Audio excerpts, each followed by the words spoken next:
All right, welcome back to another episode of the podcast. I'm Darlene and I'm your host. I'm a life and parenting coach. And today I'm going to talk about a concept called codependency, and I'm going to talk about how it relates to parenting. I'm going to explain to you how codependency can show up in parenting and give you some guidelines to figure out if it's true for you and if it is, what to do about it.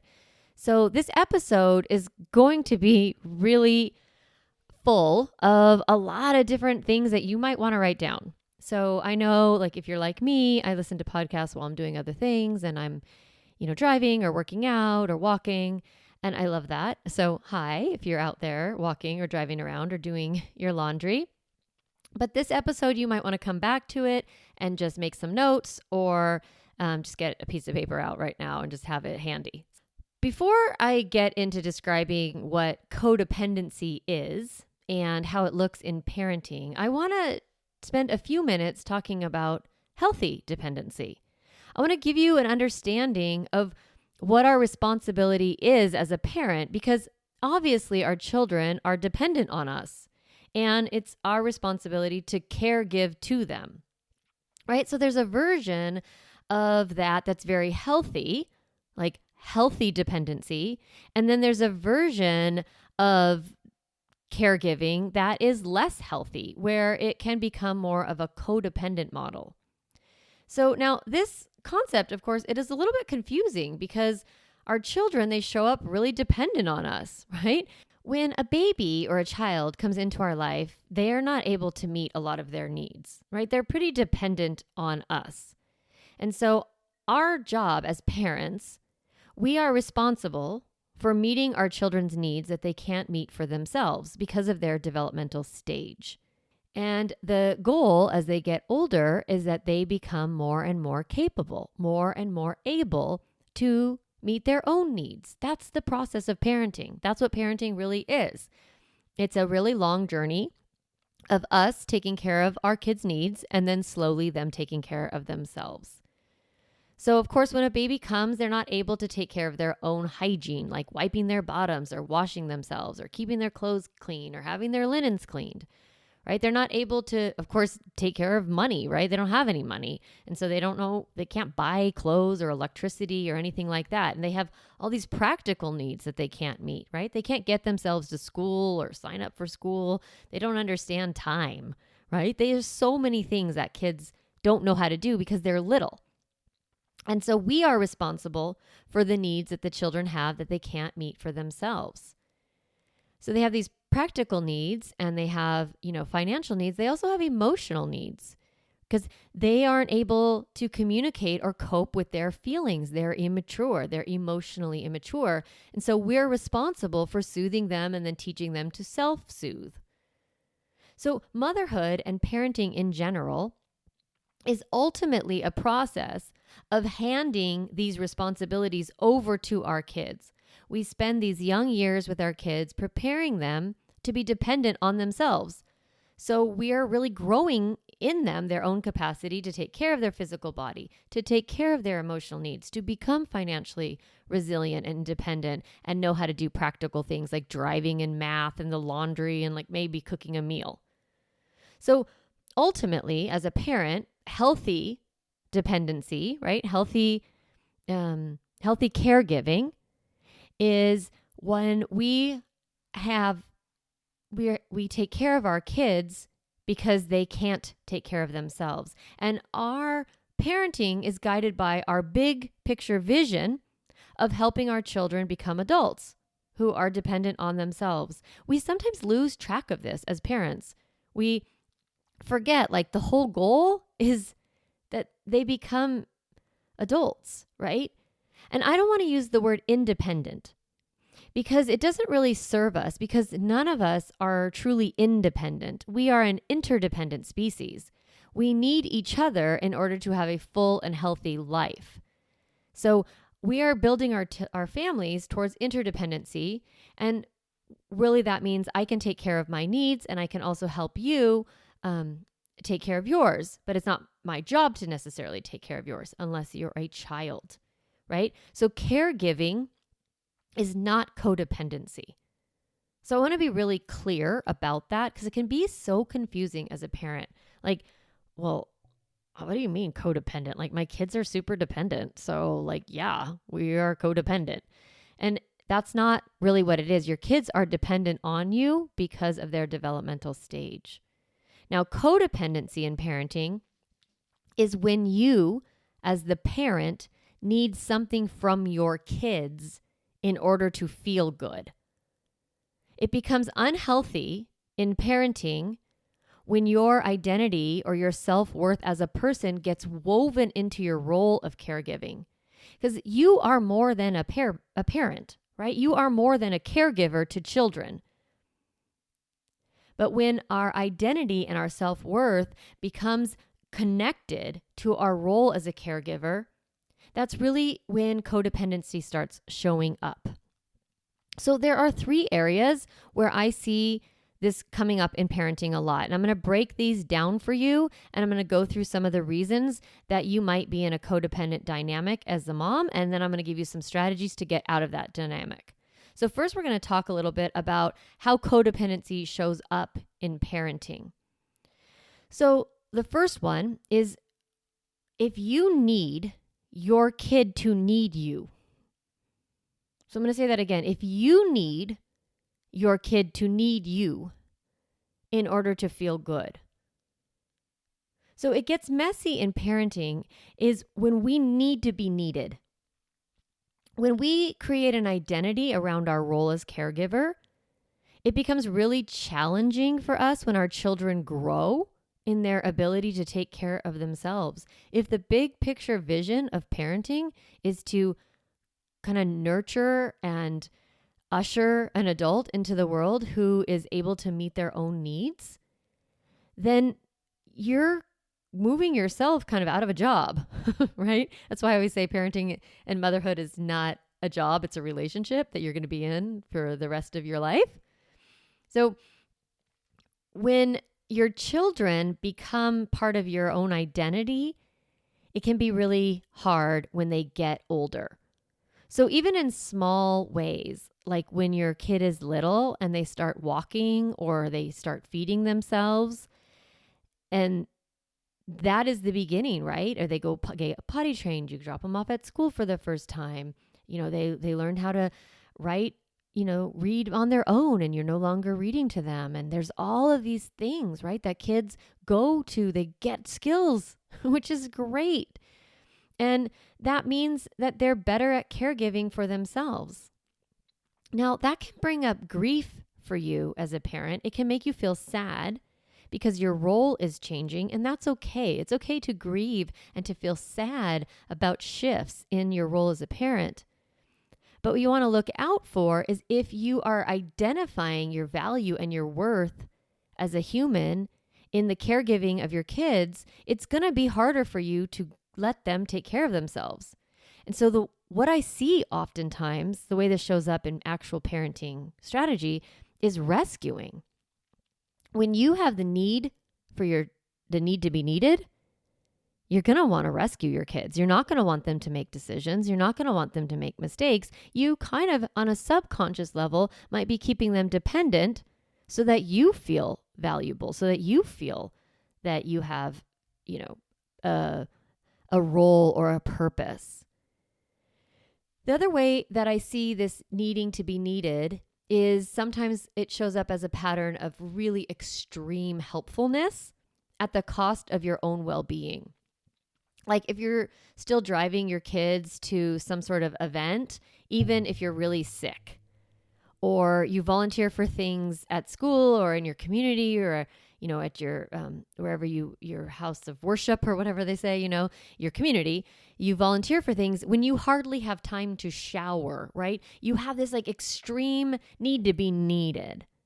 So codependency is when you lose sight of you. You absent yourself from yourself. Codependency is when you decide that the needs of someone else are more important than your needs, and that you make their neediness be something that makes your life have meaning, makes your life have purpose. I want to say that this is hard because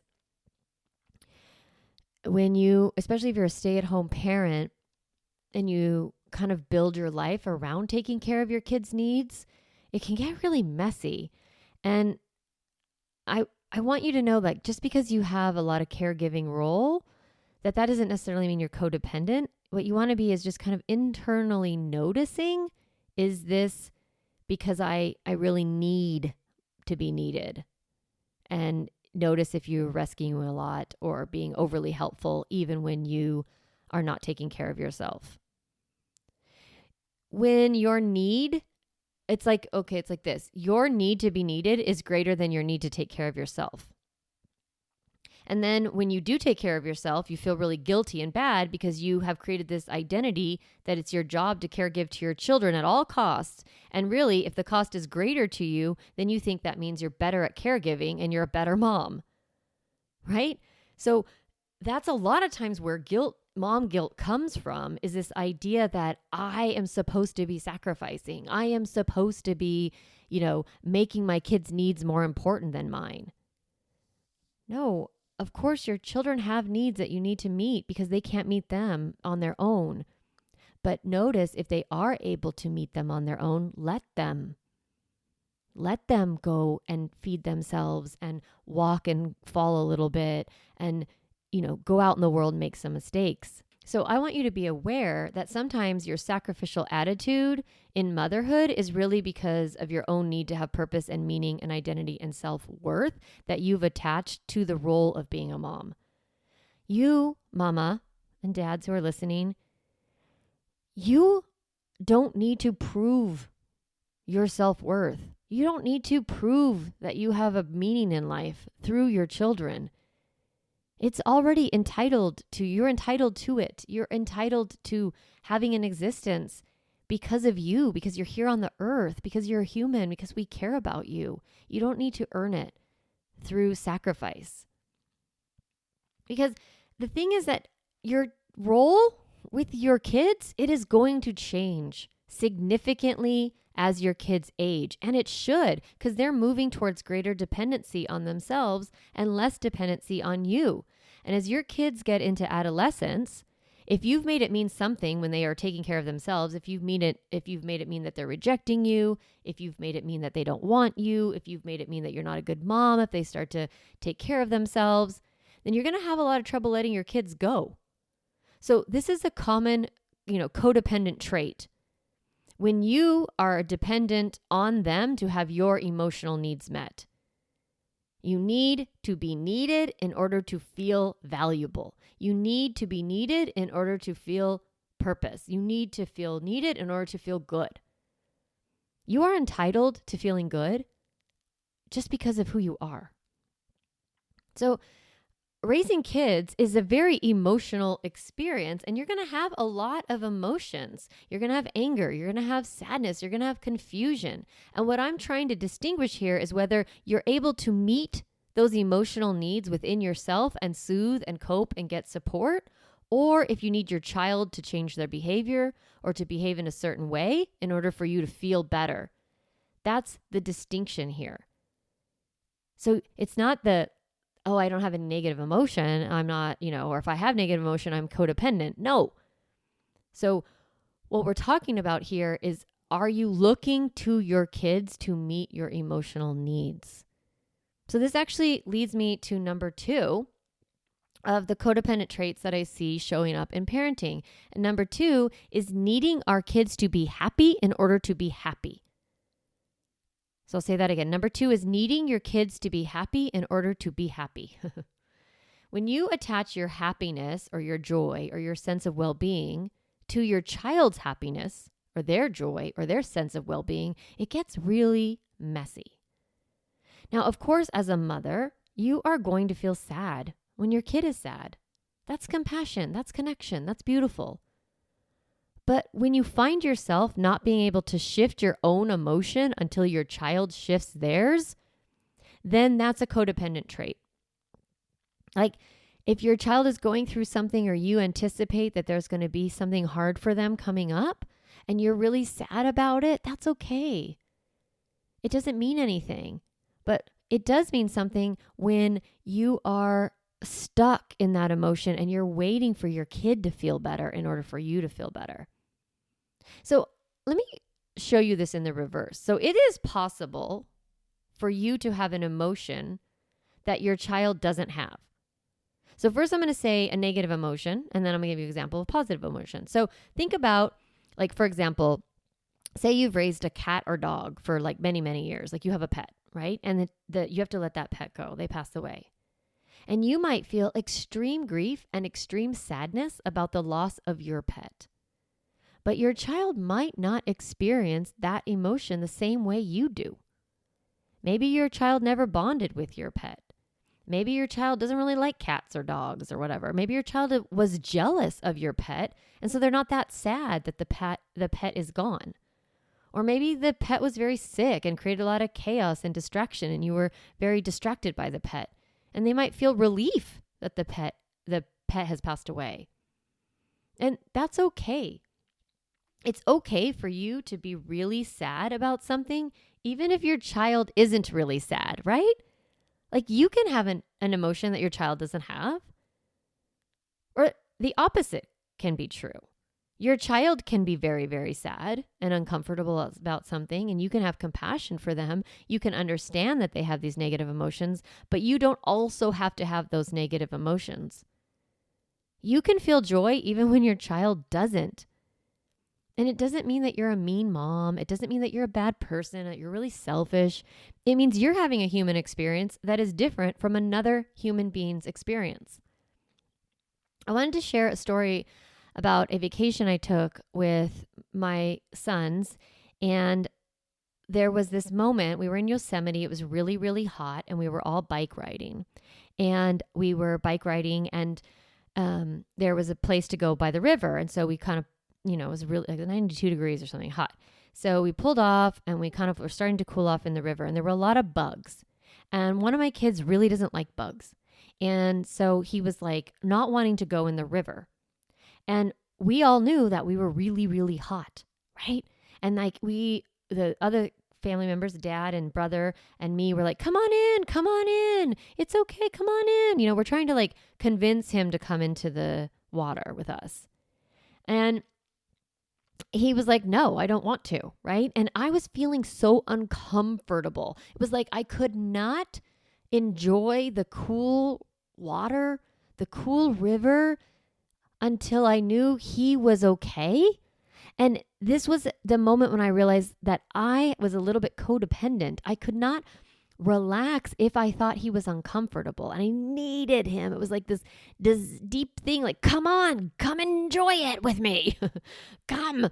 And he was like, no, And I remember having this moment when I was like, wait, I can fully enjoy this cool water and this river and being in this like, a mountain, like, you have Yosemite mountains all around you and all the trees and all of it, right? And I can be okay even if he is decided to stay hot and dusty and sandy on the shore. That he can have a totally different experience from me, and I can be okay. And I can actually enjoy myself, even if I think my kid's not enjoying himself. So I wanted to give you that story because I want you to be able to see that, like, as a mom, sometimes we really cajole or pull our kids, or we really want to shift them into what we want so that we can feel what we want to feel. And the truth is, you can just feel it. And you can let your kid have one experience and you have another. And if you're struggling with that, it's a little bit of a codependent trait. So number 3 is codependency also shows up as needing approval from others in order to feel secure. So that can be approval from your kids or approval from other people. So what I mean by that is if you have some anxiety about being rejected by a group or people not liking you, which is super common, I don't want to make yourself wrong for that. But when you have a need for other people's approval to feel good about yourself, and you're looking outside of yourself in order to feel good on the inside, if you're looking for outside validation and you don't have the ability to internally validate your own approval or self-worth, then it shows up as people-pleasing behavior, and it's a form of codependency. So in parenting, this shows up in two ways. The first one is that you need your kids to act a certain way so you can feel okay, so you can get approval from others. And then the second one is you want your kids to like you or approve of you, and so you have certain behaviors. So let me break down number one. The first way I see this is when you have put a lot of pressure on yourself for you and your family to present yourself in a certain way. And that could be, the way you dress, how polite your kids are, whether you're being on time, whether your kids are really behaved at school or are really good at sports, if they're really nice, if they have really good grades, if they're, attractive. When you focus a lot on the external and you can't feel good about yourself or your kids or your family unless those benchmarks are met, that could lend itself to some codependent behavior, because then you're seeking validation from the outside, and it shows your children that their validation, their security, their self-worth, it's not inherent, that it's earned. But that's not true, right?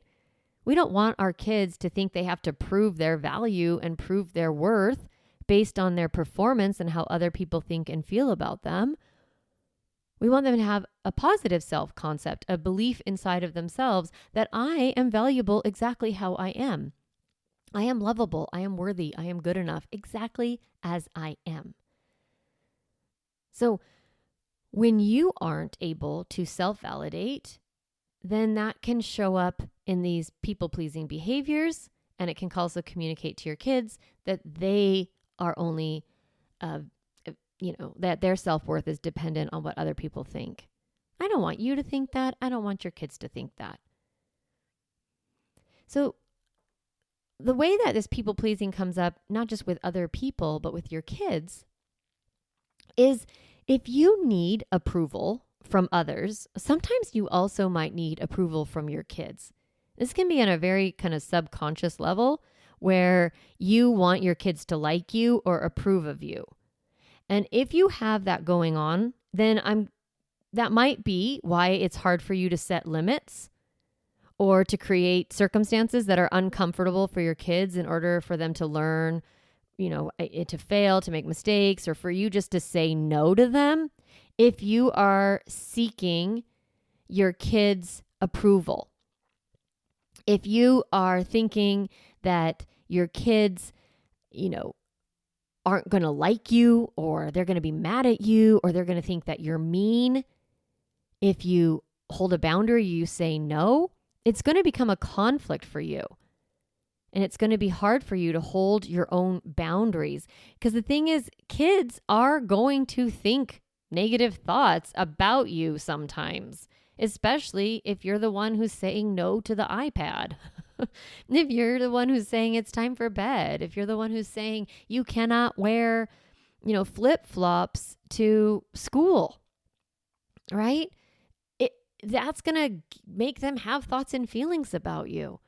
And some of those thoughts and feelings might be negative. And if it's hard for you to have other people think negative thoughts about you, by the way, I am with you on this. I am growing so much as a person and learning how to be more and more comfortable in myself and not need approval from others. Now, I don't have this with my kids. I have it more with other people. But what I'm learning is that the stronger I feel internally, the easier it is for me to set boundaries. And with parents, I see that true too. If they aren't setting a lot of limits or holding their kids accountable, then it might be because they are worried that their kids won't like them. They're seeking approval. So maybe you're seeing yourself in one of these behaviors. Maybe you are seeing yourself as yep, I need to be needed in order to feel good. Or maybe you're yep, I need my kid to be happy in order for me to be happy. Or you're yep, I definitely need approval from others in order to feel secure. If you are feeling that way, I want you to know you're not alone, okay? It's super normal. We all struggle with this. And the main reason that we all struggle with it is because we're socialized to be codependent, especially as women. We're sent messages as women about what parenting should look like and how mothers should present themselves. We've been given this idea that the most sacrificial mother is the most loving mother. And women who build identity and lives and meaning outside of raising kids, those are women that are selfish and self-centered and not good moms. So all of that is the messaging that we have received. And that is that we ought to be dependent on our kids for our emotional needs. You're coming from this naturally. It's sort of the air we breathe in the way that our society is built. And it's not just about motherhood. It's also about feminine conditioning in general.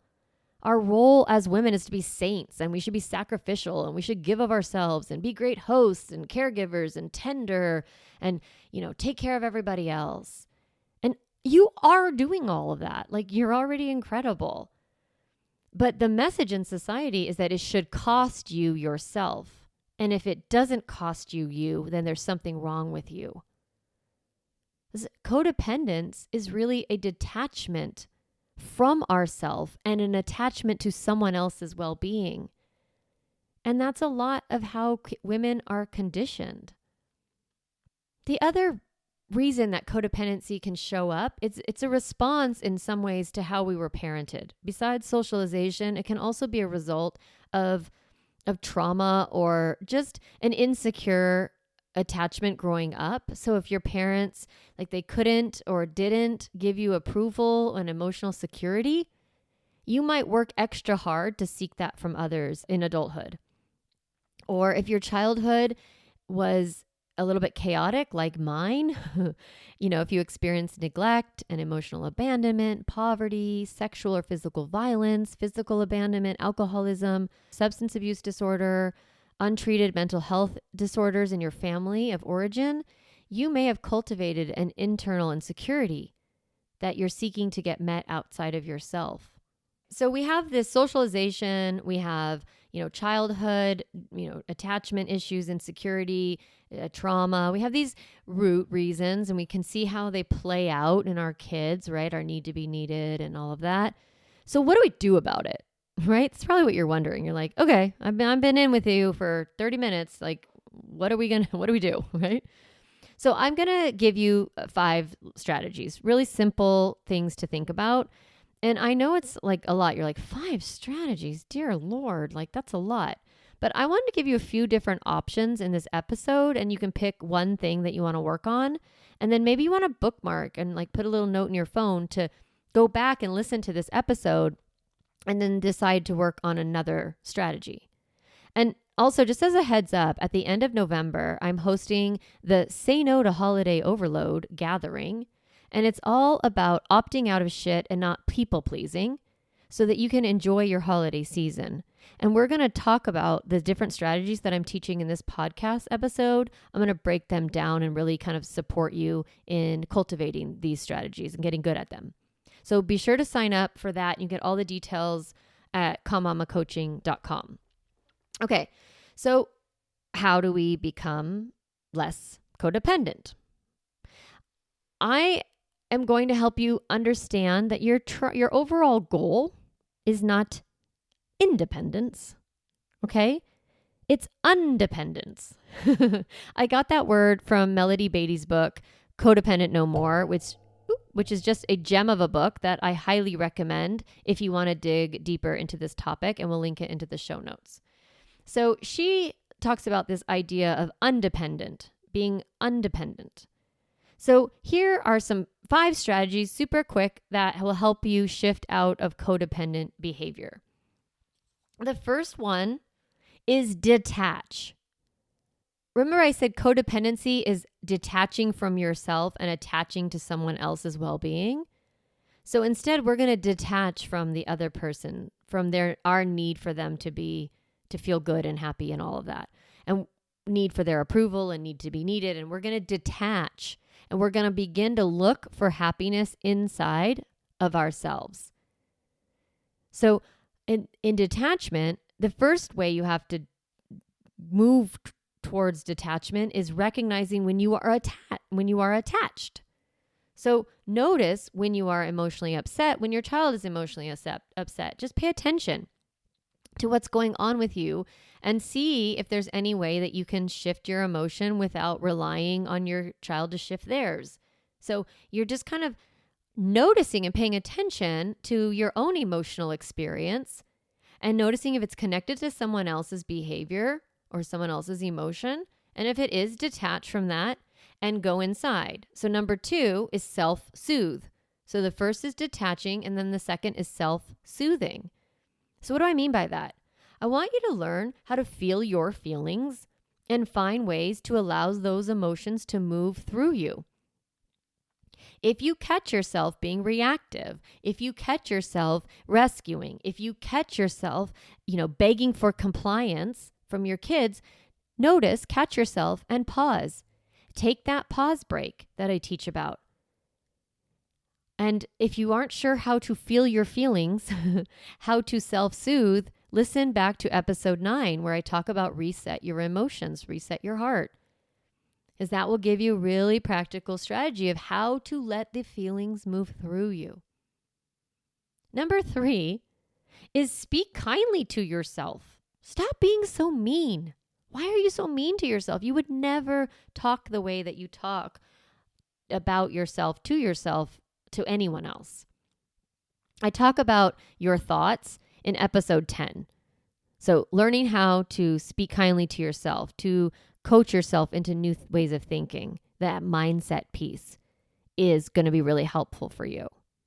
Number 4, cultivate self-trust. I just did an episode on this. Episode 36 was, how to overcome fear. And that is one way to overcome fear is through self-trust. And also self-trust will help you be less codependent because you're cultivating internally the belief that you can handle anything that happens. And so you're not so dependent on other people and their behavior and their emotions and how they act. And then number 5, this is what we're really going to talk about in the Say No to Holiday Overload gathering, is setting better limits and boundaries and holding your kids and others accountable when they don't keep within your limits. I teach about limits in episode 4. So if you haven't listened to that or you want to go back and listen to it, I think that's great. But really, I'm going to talk a lot about setting boundaries in this upcoming gathering, November 29th and November 30th. I'm doing 2 because I really want to catch as many of you as I can.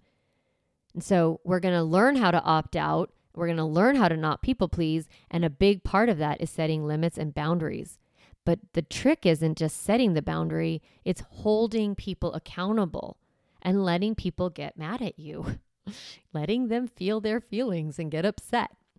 So these 5 strategies: detaching, self-soothing, speaking kindly to yourself, cultivating self-trust, setting better limits and boundaries.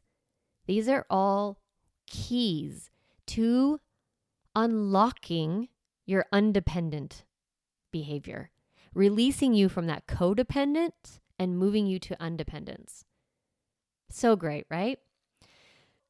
This episode, I've shared a lot of different things. I had a lot to share with you, and some of it's been a little bit heavy.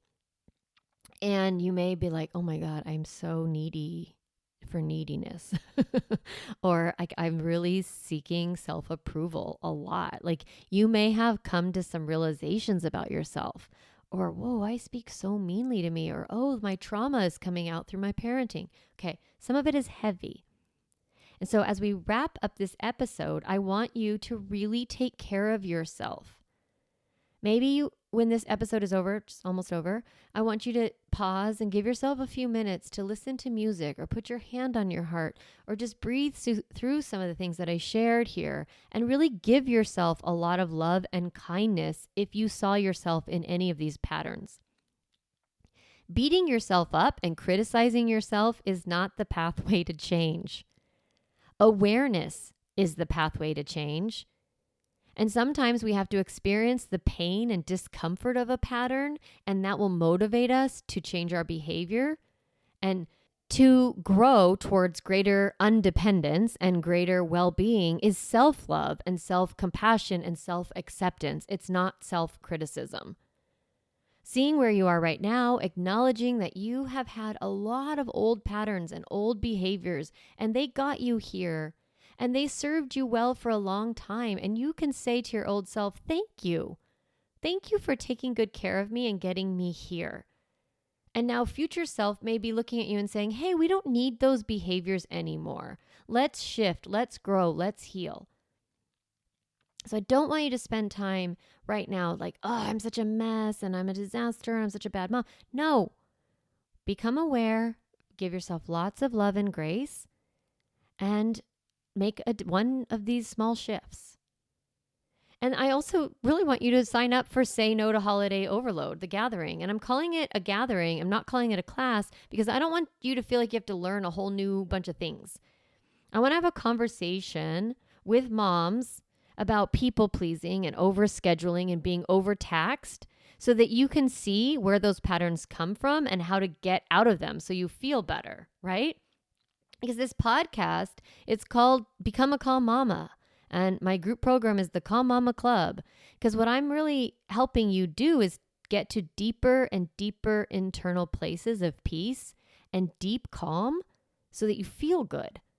Because I know that when you feel capable, when you have that independence, that you're going to be able to help your kids with their feelings. You're going to be able to set limits and boundaries that teach your kids responsibility. You're going to help your kids become resilient and dependent on themselves, right? Because that's what we're doing here in this podcast and all my programs is we're raising responsible and emotionally literate humans.